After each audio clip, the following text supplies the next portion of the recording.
આવતીકાલે જે શાસનનો અંત આવવાના પૂરા અણસાર છે એવા ભારતીય જનતા પાર્ટીની સરકારના શાસનમાં છેલ્લા એક વર્ષમાં 51,000 દલિત અત્યાચારની ઘટનાઓ બની છે। દલિત બહેનો માતાઓના બળાત્કારમાં 49%નો અને દલિત અત્યાચારની ઘટનામાં 48%નો વધારો થયો છે। ગુજરાતની અંદર પણ ઉનાકાંડથી લઈને અત્યાર સુધી અને પૂર્વે પણ આ સરકારના શાસનમાં અનેક દલિત અત્યાચારની ઘટનાઓ આપણે જોઈ છે।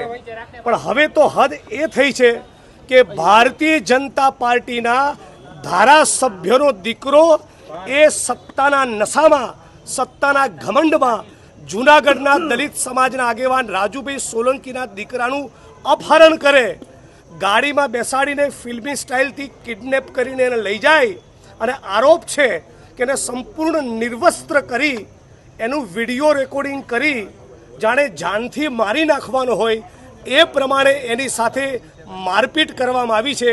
આ ઘટનાને 72 કલાકથી વધુ સમય થયો હોવા છતાં આ ઘોર દલિત વિરોધી આરએસએસ અને ભાજપની સરકાર એ ગોંડલના ધારાસભ્યના દીકરાની ચરબી ઉતારવા તૈયાર નથી।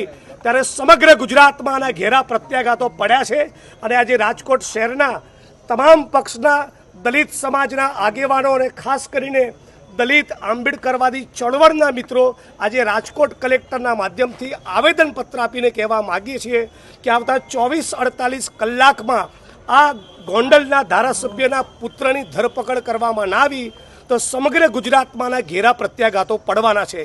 એક ધારાસભ્યના દીકરાને મગજમાં આવી રાય ભરાઈ જાય કે દલિત સમાજના કે આદિવાસી સમાજના કે કોઈ ગરીબ વ્યક્તિને કિડનેપ કરી એને નિર્વસ્ત્ર કરી એનો વિડીયો બનાવીને મન ફાવી રીતે શબ્દોનો પ્રયોગ કરીને એની સાથે મારપીટ કરીએ તો એનો મતલબ એમ કે આ રાજ્યમાં કાયદો અને બંધારણનું શાસન બચ્યું નથી। જિગ્નેશભાઈ, કેવા કેવા કાર્યક્રમ થઈ શકે છે?